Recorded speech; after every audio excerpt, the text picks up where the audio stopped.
A lot of candidates, especially UPSC aspirants, aspire to get into multilateral institutions like World Bank, but they usually struggle with two questions. Number one, what are the various pathways through which they can get into World Bank group? And number two, what specific steps should they take to optimize their chances of getting into these institutions via those pathways?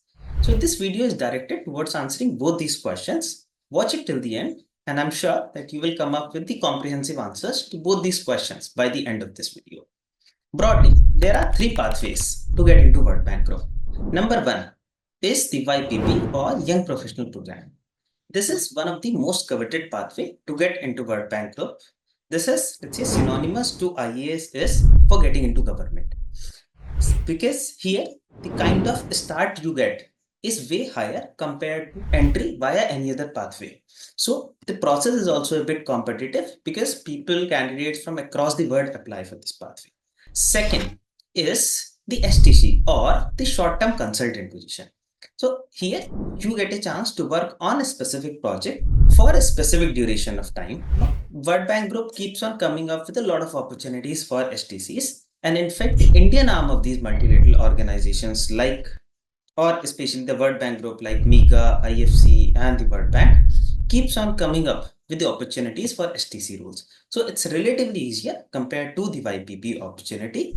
The good part is this acts as a good foot in the door for you to get into World Bank Group. And once you are there, you build your own network within the organization. And then once your project ends, you can start in some another project. So via this, you start working with the World Bank Group and later get into different projects, various different projects, and that's how most of the people in World Bank work. Similarly, third pathway is the lateral entry route. If you are already working at a mid-senior position or a senior position with a similar organization, then you can directly get into World Bank Group via the lateral entry route.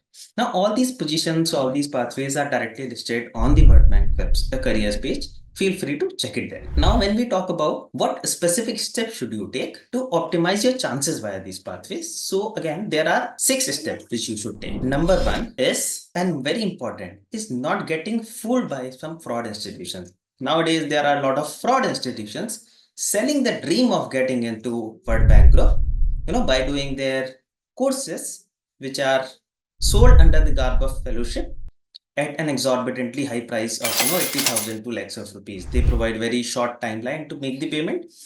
They do all the fraud to ensure that you somehow enroll in their program. All they provide is 8 to 10 master classes where you just scratch surface of everything and anything under the sun, which is of no relevance. You need to develop your expertise on something so that you can tomorrow say that, okay, this is something which I know. But when you just do 8 to 10 master classes on very random topic, you come up with nothing. So, talk to people who are alumni of these programs and you will get to know the reality. Ensure that you do not invest your hard-earned money or basically waste your hard-earned money with these fraud institutions. I am personally very hurt by, the fraud which is happening because I interact with a lot of people who come up with these issues that I wasted so much money in these organizations and now even my parents do not trust my choices. So make an informed decision. Don't get fooled by these people. Number two, the substance of the video is acquire the right skills. Now it starts with number one, when a problem statement is given to you as part of World Bank, think how you will be working on the project. You will figure out what specific progress has been done till now, which is called literature reviews. Then you will have to analyze the data present on various multilateral organizations website, on let's say Niti Aayog and other websites. So you should be able to extract the data, analyze the data, derive your findings, and put it in a comprehensive manner in a report or even do a better data visualization of it. So you should be act with these quantitative skills including say statistical analysis, econometric analysis, understanding of public databases, etc. Then comes the once you know this, you should also be able to understand what is happening on ground, what are the issues prevailing on ground. So you should be able to do a lot of qualitative research and you should also have understanding of tools like atlas.ti and few other tools for qualitative analysis. Then you should have the ability to triangulate what you get from quantitative and qualitative analysis. Later, when you propose your solutions, you basically provide that, okay, with my solutions, if these strategies are implemented, this is the outcome. Without this, this is the outcome. Since you work on a very long span of time, the result might be visible in a decade or two.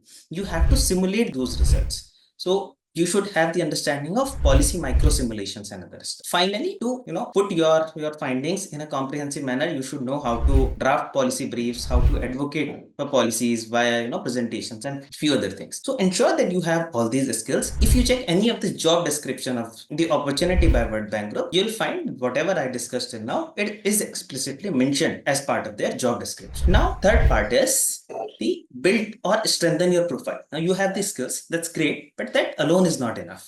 You need to showcase that you have hands-on experience on all these skills. So build comprehensive projects to showcase that you know all these skills, and also your passion towards the overall space of public policy and impact. Now again, these organizations tell that you will be doing some consulting paper where all you do is you take 4 papers and write 5th one using ChatGPT. That is of no use. Ensure that you do genuine, authentic projects where all the skills we discussed are comprehensively used. You start everything from scratch and finally come up with your consulting paper. So do those genuine projects. Otherwise, just filling your resume with bullshit adds no value. Once this is done, you should know how to market your profile well. So that's the fourth and very important step. I, in the past, interacted with a lot of candidates. 90% of the candidates don't know how to put across their experiences in a coherent manner in their resume, in a compelling manner in their cover letter. So discuss what unique you bring to the table via your resume, via your cover letter, via your LinkedIn profile, and then you should be able to put it across in a very comprehensive and coherent manner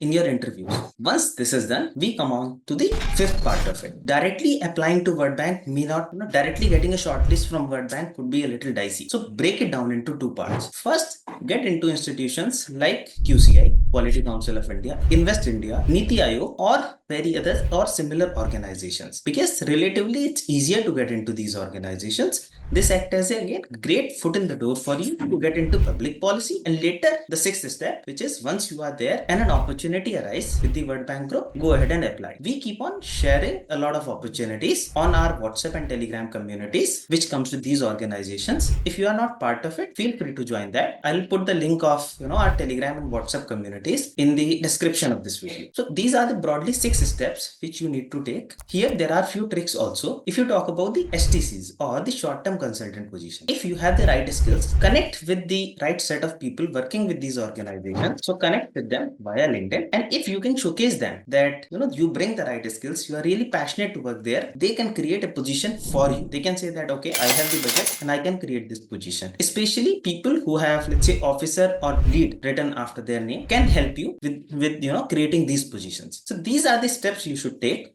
and it's a journey in itself. It may take a year for you to first upskill yourself, then getting into a decent organization like Quality Council of India or Niti Aayog or Invest India, and later get into World Bank. I hope you benefited from this video. If you have any other queries, feel free to drop that in the comments and I will reply to each and every. Thank you. Have a nice day.